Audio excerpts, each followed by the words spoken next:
Moi, je trouve que du point de vue d'Obama, il peut considérer globalement qu'il a plutôt un bon bilan. Même si, qui suis-je, comme dirait l'autre, pour dire ça. Bon, ça c'est un. Et deux, du point de vue du Moyen-Orient, je suis beaucoup plus critique.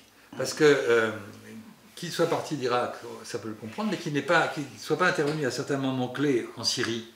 Quelquefois, la non-intervention est beaucoup plus catastrophique qu'une intervention. Et en particulier, il y a un moment clé, que moi j'avais suivi de près, qui était à la fin du mois d'août 2013, où Obama a dit à plusieurs reprises, si le régime utilise des armes chimiques, eh bien là nous interviendrons, c'est une ligne rouge. Tout le monde se souvient de cette formule qu'il a répétée. Bon, le régime a utilisé des armes chimiques. Il y a eu des centaines de morts, plus de 1000 morts. Enfin bon, ça a été prouvé. Il n'y a que les hypocrites et les cyniques qui prétendent que ce n'est pas vrai. Il y a eu des enquêtes, c'est clair, et ça a été refait encore. Bon.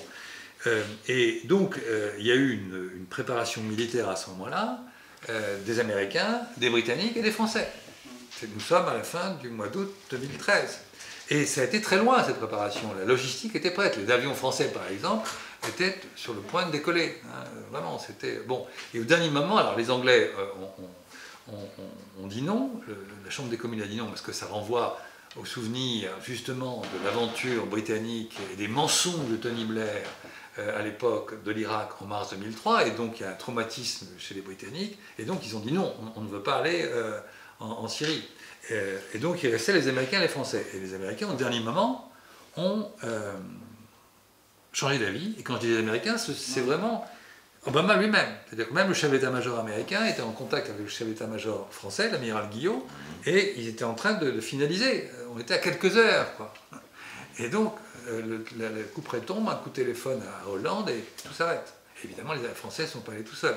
Or, ça a contribué à ce que le régime, qui se sentait en grande difficulté pendant ces quelques jours, l'opposition se sentait plutôt en position favorable, parce qu'elle pensait pouvoir utiliser ces frappes, qui auraient été des frappes sans doute très limitées, d'après ce qu'on peut savoir, mais en même temps très, très symboliquement fortes, quoi, pour bien vous faire comprendre au régime qu'il y avait des limites.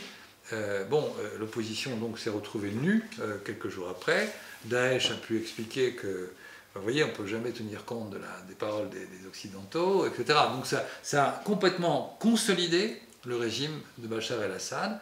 Et ça, je pense que ça l'a consolidé, ou fortifié dans un premier temps. Consolider, le mot est un peu maladroit, mais en tout cas, ça l'a encouragé à tenir. Et au fond, on lui a dit, vous pouvez tuer comme vous voulez, mais pas avec des armes chimiques.